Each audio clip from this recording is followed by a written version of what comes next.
हाय everyone, myself RV Joshi. और आज के सेशन में हम बात करने वाले हैं 12th class chemistry chapter number 6 halo alkane hello arenes को हम डिस्कस करने वाले हैं। इससे पहले कुछ लेक्चर्स कंप्लीट हो चुके हैं। आई होप कि आप लोगों ने वो लेक्चर देखे और अगर आपका कोई भी डाउट रहा हो तो आप हमें कमेंट सेक्शन में ज़रूर बताएं। आज के सेशन की बात कर लेते हैं। आज के सेशन में हम जो डिस्कशन करने वाले हैं physical properties of alkyl halides की यहाँ पर बात करने वाले हैं इस सेशन के अंदर। सो वीडियो के एंड तक ज़रूर बने रहना। चलिए स्टार्ट करते हैं। फिजिकल प्रॉपर्टीज़ को समझने से पहले हमें ये समझना होगा कि प्रॉपर्टीज जो होती है वो बेसिकली दो टाइप की होती है। प्रॉपर्टीज़ यानी कि गुणधर्म जो होते हैं वो बेसिकली दो टाइप के होते हैं, जिनको हम इस तरीके से कैटेगराइज कर सकते हैं। फिजिकल प्रॉपर्टीज़ की बात कर लें, केमिकल प्रॉपर्टीज़ की बात कर लें यानी कि भौतिक गुणों की बात कर लें, रासायनिक गुणों की बात कर लें, तो फिजिकल प्रॉपर्टीज़ या रासायनिक गुणधर्म क्या क्या होते हैं और किस तरीके से हम इनको आइडेंटिफाई कर सकते हैं। फिजिकल प्रॉपर्टीज़ यानी भौतिक गुणधर्म वो गुणधर्म होते हैं जिनको आइडेंटिफाई करने के लिए, जिनको मेज़र करने के लिए हमें कोई केमिकल रिएक्शन कंडक्ट नहीं करवाना पड़ता। जबकि केमिकल प्रॉपर्टीज़ या फिर रासायनिक गुणधर्म की बात कर लें तो ये वो गुणधर्म होते हैं, वो प्रॉपर्टीज़ होती है जिनको मेज़र करने के लिए हमें केमिकल रिएक्शन कंडक्ट ही करवाना पड़ता है। तो बेसिकली इस सेशन के अंदर जो हम डिस्कस कर रहे हैं फिजिकल प्रॉपर्टीज़, तो हम यही जानेंगे कि फिजिकल प्रॉपर्टीज़ क्या होती हैं। ऐसे गुणधर्म या ऐसी प्रॉपर्टीज़ जिनको मेज़र करने के लिए हमें कोई केमिकल रिएक्शन कंडक्ट नहीं करवाना पड़ता, ठीक है, उनको कहा जाता है भौतिक गुणधर्म। अब बात करने वाले हैं कि एल्किल हैलाइड्स के लिए क्या क्या फिजिकल प्रॉपर्टीज़ हो सकती हैं। उससे पहले हमारे लिए ज़रूरी है कि फिजिकल प्रॉपर्टीज़ के कुछ एग्जाम्पल जान लेते हैं। तो बात करते हैं, जैसे आप जान सकते हैं कि स्टेट जो होती है, अवस्था की बात कर लें। अवस्था की कोई भी पर्टिकुलर जो कंपाउंड है वो किस स्टेट में है, सॉलिड है, लिक्विड है या गैस है, वो उसकी फिजिकल स्टेट को बताता है, ठीक है। कलर की बात कर लें, रंग की बात कर लें। थर्ड पॉइंट यहाँ पे हो सकता है कि घनत्व की बात कर लें, डेंसिटी की बात कर लें। और नेक्स्ट पॉइंट यहाँ पर जैसे आप मेल्टिंग पॉइंट, बॉइलिंग पॉइंट, गलनांक या क्वथनांक की बात कर सकते हैं। तो ये सारी जो प्रॉपर्टीज़ हैं ये फिजिकल प्रॉपर्टीज़ यानी कि भौतिक गुणों की कैटेगरी में आती हैं, जिनको मेज़र करने के लिए हमें कोई केमिकल रिएक्शन कंडक्ट नहीं करवाना पड़ता।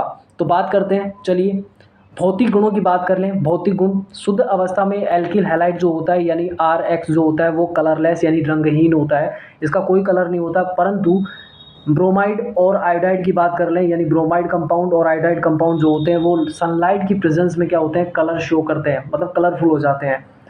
लेकिन कुछ ऐसे वाष्पशील हैलोजन कंपाउंड भी हैं जो कहीं ना कहीं स्मेल उनके अंदर अच्छी वाली आती है, सुगंध में वो होते हैं।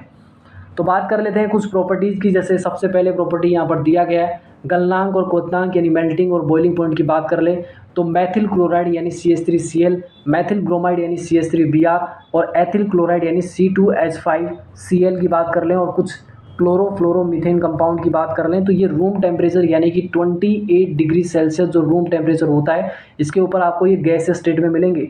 जबकि आप इनके उस सदस्य की बात कर लें यानी कि इनमें जैसे जैसे कार्बन का नंबर बढ़ेगा तो ऐसे में क्या हो जाते हैं, लिक्विड और सॉलिड स्टेट में कन्वर्ट होते नजर आते हैं। जैसा कि हम जानते हैं कि कार्बन हैलोजन कंपाउंड यानी कि जैसे हैलोजन हेलो एल्केन्स की आप बात करें तो इनके अणु जो होंगे वो सामान्यतः ध्रुवीय होते हैं। ऐसा क्यों? ऐसा इसलिए क्योंकि इनमें कार्बन हैलोजन बॉन्ड मिलता है और इसी कार्बन हैलोजन बॉन्ड के बारे में हमने पहले भी डिस्कशन किया है कि कार्बन हैलोजन बॉन्ड में हैलोजन एटम जो होता है इसकी अपनी इलेक्ट्रोनेगेटिविटी कार्बन के कंपेरिजन में काफ़ी ज़्यादा होती है और इसी वजह से इस बॉन्ड के जो इलेक्ट्रॉन होते हैं वो हैलोजन की ओर क्या हो जाते हैं, खिसक जाते हैं, जिसकी वजह से हैलोजन पर पार्शियल नेगेटिव और कार्बन पर पार्शियल पॉजिटिव चार्ज जनरेट होता है, जिसकी वजह से ये कंपाउंड जो होता है, ये मॉलिक्यूल जो होता है वो पोलर हो जाता है। इसीलिए हम कह रहे हैं कि कार्बन हैलोजन कंपाउंड जो होते हैं वो क्या होते हैं, ध्रुवीय होते हैं।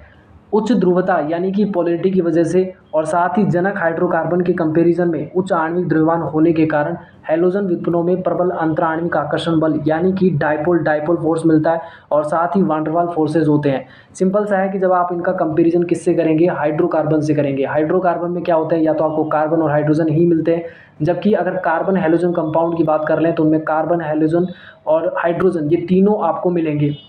सिंपल सा है कि यहाँ पर हैलोजन की एंट्री होने की वजह से आप देख सकते हैं कि मॉलिक्यूलर जो मास होगा कहीं ना कहीं कंपाउंड का तो बढ़ेगा ही, और ऐसे में इनके पास एक और बेनिफिट होता है कि इनकी अपनी जो पोलैरिटी होती है वो भी कहीं ना कहीं ज़्यादा होती है। तो इन दोनों बेनिफिट की वजह से कहीं ना कहीं इनमें क्या होता है, प्रबल अंतराण्विक आकर्षण बल काम करता है, ठीक है। अगर हम ये देखना चाहें कि dipole dipole force haloalkanes के केसेस में किस तरीके से काम करता है तो आप इस तरीके से देख सकते हैं। जैसे कि एग्जांपल की बात कर लें मिथाइल हैलाइड की, तो आप देख सकते हैं कि इस तरीके से मान लो कार्बन के ये 3 बॉन्ड इस तरीके से हाइड्रोजन से अटैच है और ऐसे में एक बॉन्ड जो है हेलोजन से अटैच है। आप ये देख सकते हैं कि यहाँ पर इस बॉन्ड में पोलैरिटी होगी जिसकी वजह से इस पर पार्शियल नेगेटिव और यहाँ पर पार्शियल पॉजिटिव होगा। ऐसा ही एक मॉलिक्यूल अगर और आ जाए तो ऐसे में क्या होगा कि उसका पॉजिटिव एंड इसके नेगेटिव एंड से क्या होगा, अट्रैक्ट हो जाएगा। इस तरीके से आप देख सकते हैं कि कार्बन जो कि पॉजिटिव चार्ज है और हेलोजन जो कि नेगेटिवली चार्ज है, इस तरीके से क्या करेगा, यहाँ पर अट्रैक्ट हो जाएगा, यानी कि इसका ये नेगेटिव एंड जो है ये इसके पॉजिटिव एंड से इस तरीके से क्या हो जाता है, अट्रैक्ट हो जाता है। ये आप देख सकते हैं यहाँ पर इन दोनों के बीच अट्रैक्शन होगा, यही होता है dipole dipole attraction force. Clear है? तो डाइपोल डाइपोल अट्रैक्शन फोर्स जो है वो कार्बन हेलोजन कंपाउंड्स में होता है, ना कि हाइड्रोकार्बन्स में। क्लियर है? और दूसरा बेनिफिट ये भी होता है कि इनके अंदर क्या होता है कि हेलोजन की एंट्री होने की वजह से यहाँ पर इनका जो मोलिकुलर मास है वो भी बढ़ जाता है। तो आप सिंपली देख सकते हैं कि ये दोनों के होने की वजह से पहला तो क्या डाइपोल डाइपोल फोर्स और दूसरा क्या होता है वान डेर वाल्स फोर्सेज होने की वजह से इनमें इनका क्या हो जाता है, अंतराण्विक आकर्षण बल प्रबल होने लगता है। जैसे आप देख सकते हैं यही कारण है कि क्लोराइड, ब्रोमाइड और आयोडाइड के क्वथनांक जो होते हैं वो समतुल्य द्रव्यमान वाले हाइड्रोकार्बन के कंपैरिजन में काफ़ी ज़्यादा देखने को मिलता है। ठीक है, मतलब आप ऐसे कुछ हाइड्रोकार्बन्स ले लीजिए, ठीक है, कुछ हाइड्रोकार्बन ले लीजिए और ऐसे में आप कुछ हेलोजन कार्बन हेलोजन कंपाउंड ले लीजिए जिनके अंदर जिनका मोलिकुलर मास ना सिमिलर हो, मतलब समतुल्य हो, तो ऐसे में देख सकते हो कि इनका आपको क्वथनांक ना ज़्यादा देखने को मिलता है। इसके दो रीज़न है, पहला तो क्या होता है कि उनके अंदर डाइपोल डाइपोल फोर्सेस देखने को मिलती है और दूसरा ये होता है कि हेलोजन की एंट्री की वजह से कहीं ना कहीं सरफेस एरिया जो है वो मॉलिक्यूल का बढ़ जाता है और इसी वजह से सरफेस एरिया पे डिपेंड जो फोर्सेज होती हैं वान डेर वाल्स फोर्सेज वो वहाँ पर आ जाती है, जिसकी वजह से यहाँ पर कहीं ना कहीं क्वथनांक जो है वो बढ़ जाता है कार्बन हेलोजन कंपाउंड्स का। ठीक है, नेक्स्ट पॉइंट यहाँ पर आता है अणुओं का आकार बड़ा होने के कारण, अणुओं का आकार बड़ा होने के कारण तथा अधिक संख्या में इलेक्ट्रॉन उपस्थित होने पर आकर्षण बल और अधिक प्रबल हो जाता है। सिंपल है। नेक्स्ट पॉइंट यहाँ पे देख सकते हैं 6.1 आपको डायग्राम दिया गया है जिसमें विभिन्न हैलाइड्स के क्वथनांक में परिवर्तन का प्रारूप दिया गया है। समान एल्किल समूह के लिए एल्किल हैलाइडों के क्वथनांक की बात कर ले, मान लो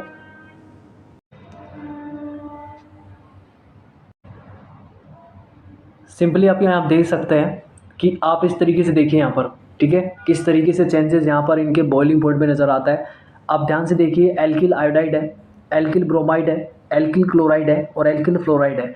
देखिए यहाँ पर बॉइलिंग पॉइंट का ये क्या है, डिक्रीजिंग ऑर्डर यहाँ पे दिया गया है। सिंपल सा है, आपसे ये कहा जा रहा है कि एल्किल आयोडाइड जो होगा इसका बॉइलिंग पॉइंट सबसे ज़्यादा होगा। रीज़न क्या है, क्योंकि यहाँ पर आयोडीन है, आयोडीन क्या होता है साइज़ में काफ़ी बड़ा होता है, आयोडीन क्या होता है साइज़ में काफ़ी बड़ा होता है और काफ़ी बड़ा होने की वजह से इसका सरफेस एरिया बढ़ गया। सरफेस एरिया पे डिपेंड फोर्सेज कौन सी होती है, वान डेर वाल्स फोर्सेज होती हैं।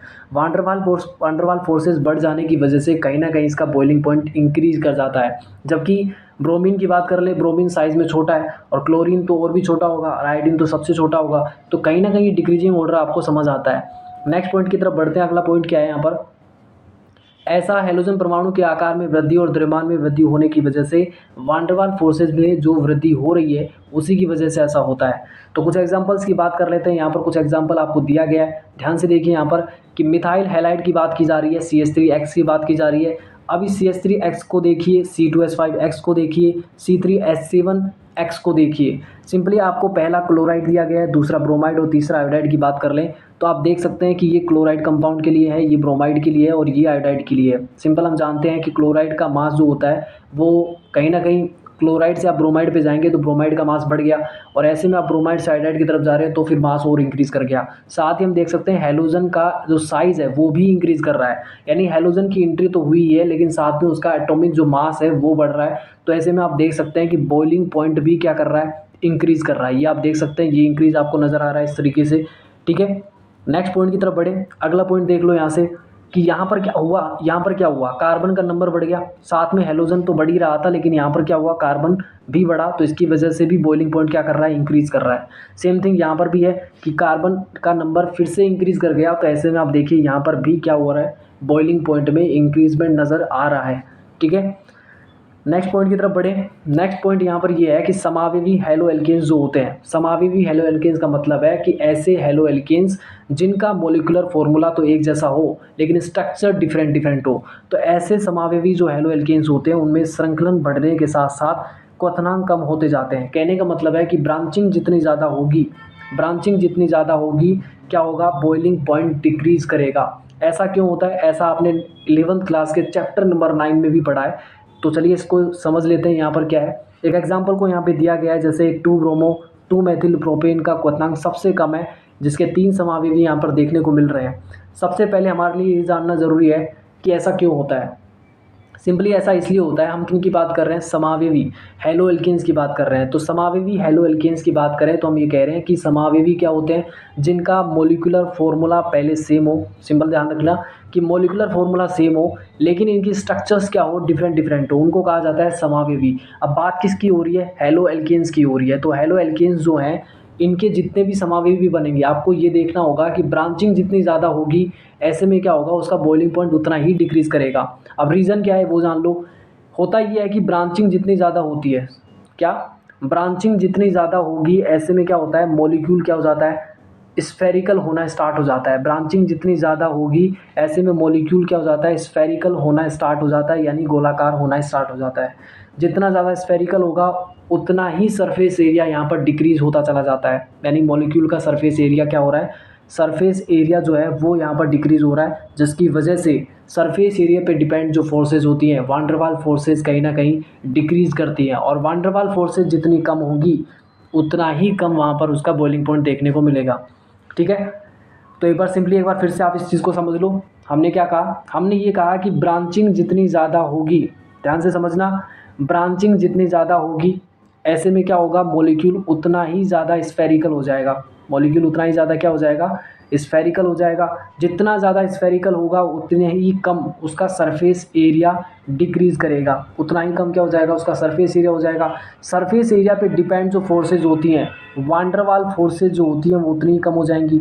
वान डेर वाल फोर्सेज जितनी कम होंगी ऐसे में बॉइलिंग पॉइंट क्या किस पे डिपेंड करता है, सरफेस एरिया पे। तो बॉइलिंग पॉइंट क्या करेगा, डिक्रीज़ करेगा, क्योंकि वान डेर वाल फोर्सेज डिक्रीज़ हो रही है। ठीक है, तो आई होप समझ आया होगा। तो एक एग्जांपल के थ्रू हम इसको समझने की ट्राई करते हैं। देखिए यहाँ पर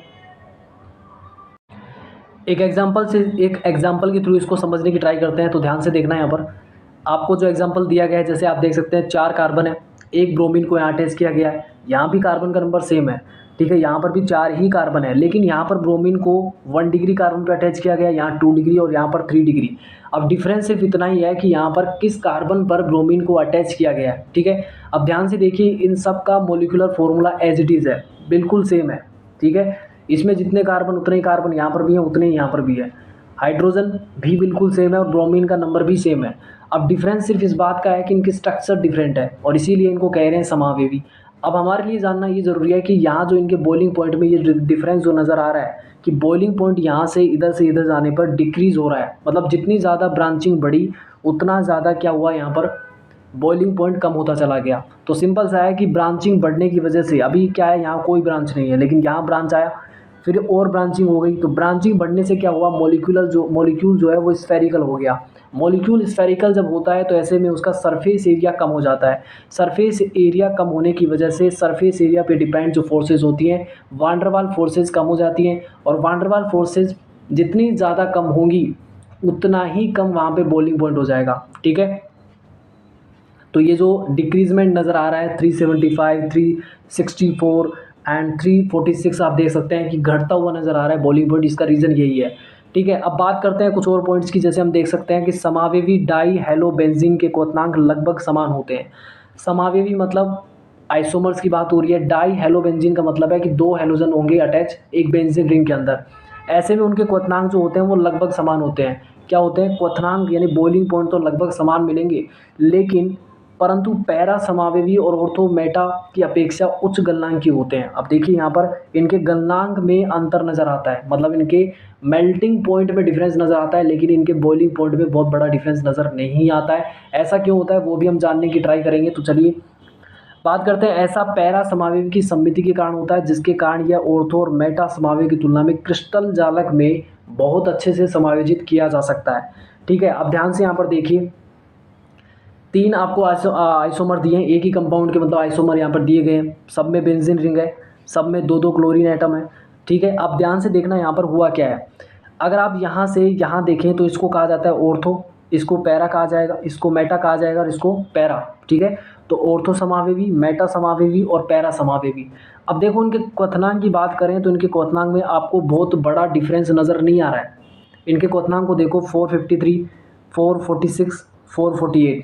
ठीक है, यानी इनके क्वथनांक में बहुत बड़ा डिफरेंस नहीं आ रहा है। क्यों? क्योंकि क्वथनांक डिपेंड किस बात पे कर रहा था? सरफेस एरिया पे डिपेंड कर रहा था, और सरफेस एरिया इन सब का लगभग बराबर है। ठीक है, तो सरफेस एरिया लगभग बराबर होने की वजह से इनके वान डर वाल फोर्सेज भी लगभग बराबर है। ऐसे में क्या होगा कि इनके बॉइलिंग पॉइंट में बहुत बड़ा डिफरेंस नज़र नहीं आ रहा है। ये एग्जैक्ट वैल्यूज़ हैं। ठीक है, अब बात करते हैं कि इनके गलनांक में ये जो डिफरेंस नज़र आ रहा है 256, 249 या फिर 323 की बात कर लें। ठीक है, 323 की बात कर लें, ये डिफरेंस क्यों आया?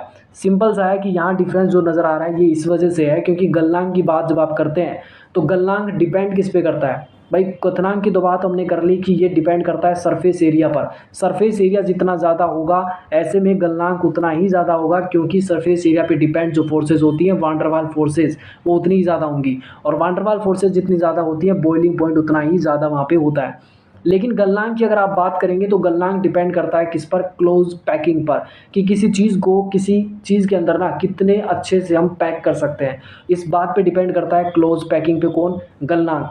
अब गलनांक को एक एग्जांपल के थ्रू आप समझ लो पहले। जैसे मान लो कि आपके पास ना ये बॉक्सेस हैं, आपके पास ये बॉक्सेस हैं।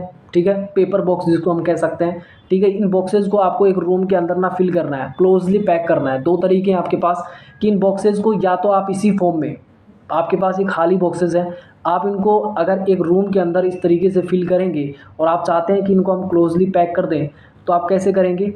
अगर ये बॉक्सेस आपके पास खाली बॉक्सेस हैं तो आप इनको इस तरीके से रख सकते हैं, इस तरीके से क्लोजली पैक करेंगे। ठीक है, एक तरीका तो ये है कि इस बॉक्सेस को इसी फॉर्म में आप रख दें। ठीक है, एक तरीका तो ये है। लेकिन इस तरीके से फिलिंग करने से हुआ क्या कि ये जो स्पेस है, ये जो खाली स्पेस है, ये तो रह गया ना। मतलब इस खाली स्पेस को भी भरा जा सकता है। इसके लिए क्या कर सकते हो कि ये जो बॉक्सेस आपने रखे रूम के अंदर, इन बॉक्सेस को इस तरीके से रखने के बजाय आप इनको किस फॉर्म में रख सकते हो और कॉम्पैक्ट कर सकते हो। किस तरीके से? अब इनको आप कॉम्पैक्ट करके, ठीक है, ओपन करके इस तरीके से कॉम्पैक्ट कर दो और वन बाय वन इस तरीके से आप फिल करेंगे तो हम ज़्यादा अच्छे से इनको कॉम्पैक्ट फॉर्म में डाल सकते हैं। ठीक है, जिससे क्या होगा, स्पेस जो है इनके बीच का वो कम किया जा सकता है और अच्छे से क्लोजली पैक इनको किया जा सकता है। कहने का सेंस इतना है कि जितना अच्छे से क्लोजली पैक करोगे गलनांक उतना ही ज़्यादा होगा। तो यहाँ पर देख लो, इसकी बात करें सबसे पहले, ये क्या है? पैरा। पैरा आइसोमर्स की बात कर लो। अगर हम पैरा आइसोमर्स की क्लोज पैकिंग करेंगे तो किस तरीके से होगी? इस तरीके से क्लोजली पैक किया जा सकता है। ये क्लोरीन इस तरीके से, एक बार फिर से देखते हैं, इसका कलर हम थोड़ा चेंज कर लेते हैं। ये देखिए इस तरीके से, ये आपका पैरा आइसोमर है। ठीक है, अब हम इसको क्लोजली पैक कर रहे थे तो हम इस तरीके से इसके बगल में दूसरा मॉलिक्यूल इस तरीके से रख सकते हैं। ठीक है, इस तरीके से थर्ड मॉलिक्यूल भी रख सकते हैं। ये तो हो गया पैरा की क्लोज पैकिंग। लेकिन अगर आप इसको देखेंगे ध्यान से तो बहुत बड़ा स्पेस इनके बीच में नहीं है। यहाँ पर देखो बहुत बड़ा स्पेस गैप यहाँ पर नज़र नहीं आ रहा है।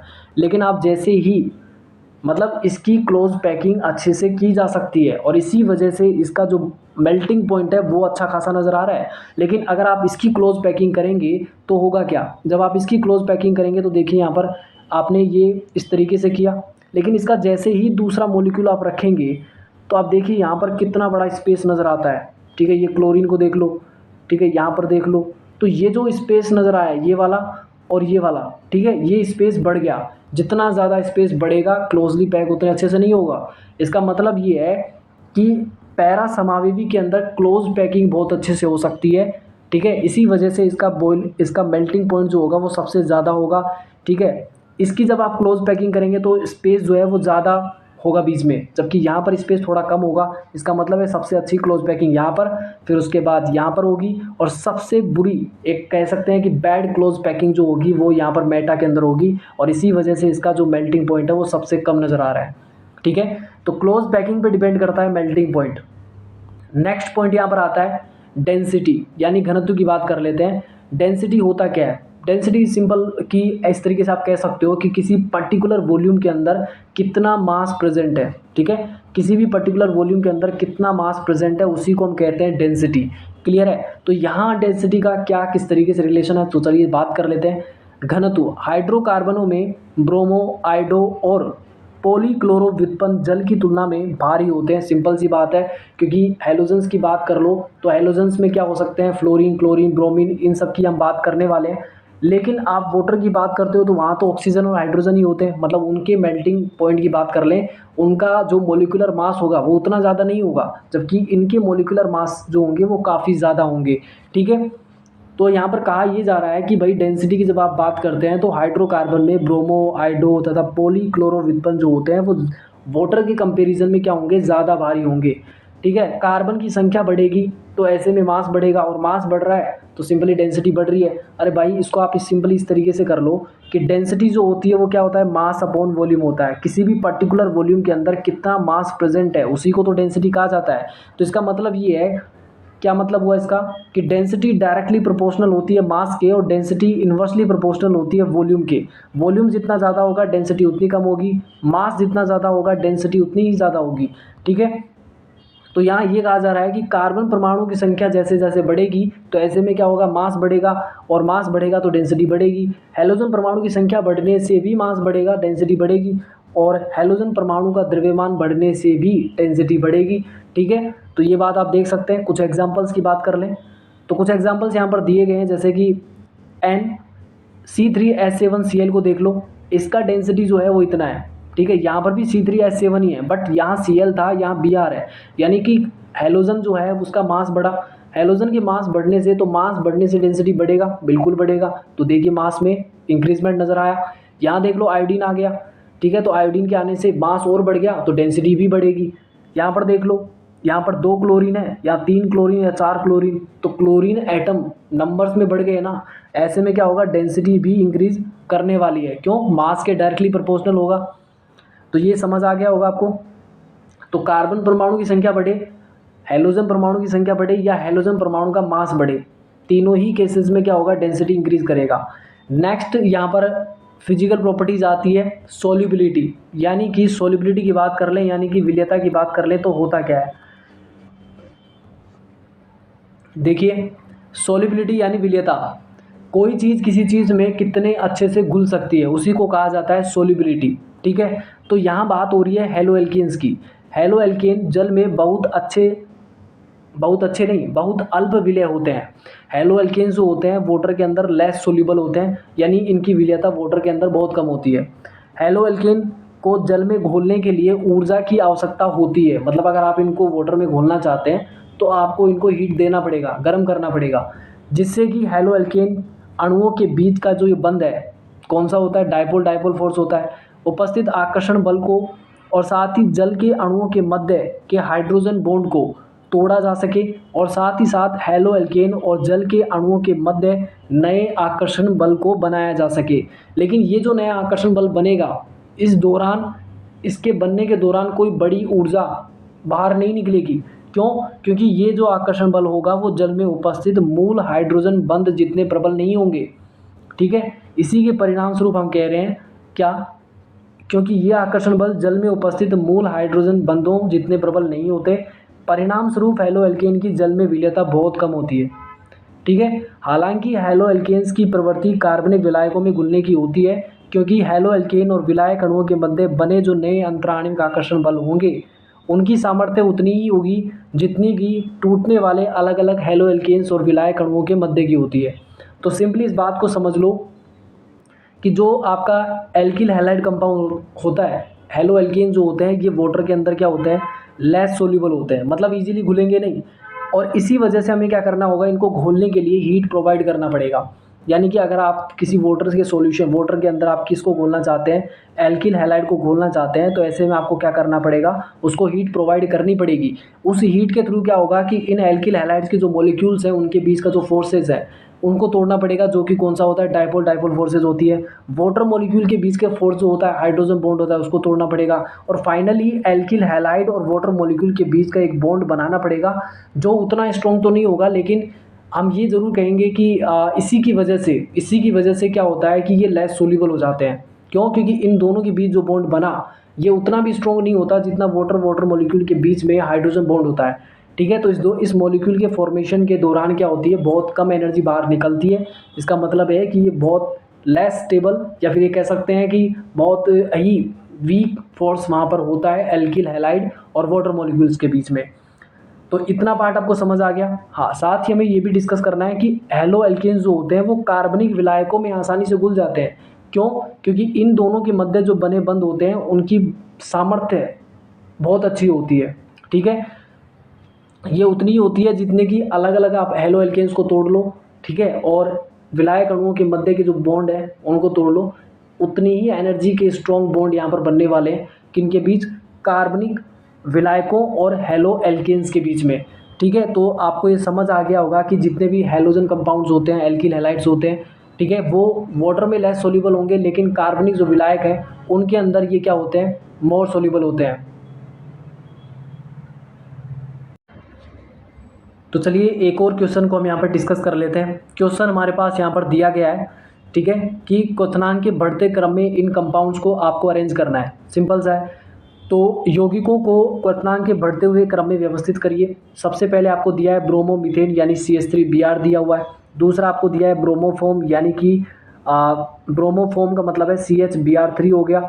और तीसरा आपको दिया है क्लोरोमीथेन यानी CH3Cl दिया है। और फोर्थ आपको दिया है डाई ब्रोमोमीथेन यानी CH2Br2 दिया है। ठीक है, तो सिंपली आप क्या कर सकते हैं यहाँ पर, आप ध्यान से देखिए, हमने यह भी डिस्कस किया था कि नंबर ऑफ हैलोजन एटम जितने ज़्यादा इंक्रीज होंगे उतना ज़्यादा बॉइलिंग पॉइंट इंक्रीज करेगा। तो यहाँ पर आप देख सकते हैं कि CH3Br है, CH Br3 है, CH3Cl है और यहाँ पर CH2Br2 है। तो सिंपली आप देखेंगे कि सबसे कम जो बॉइलिंग पॉइंट होगा वो किसका होगा, तो आप देख सकते हैं कि CH3Cl का बॉइलिंग पॉइंट सबसे कम होगा, क्योंकि यहाँ पर क्लोरीन है। उससे ज़्यादा किसका होगा, CH3Br का होगा, यानी CH3Cl यानी क्लोरोमीथेन का 1 नंबर पे सबसे कम होगा।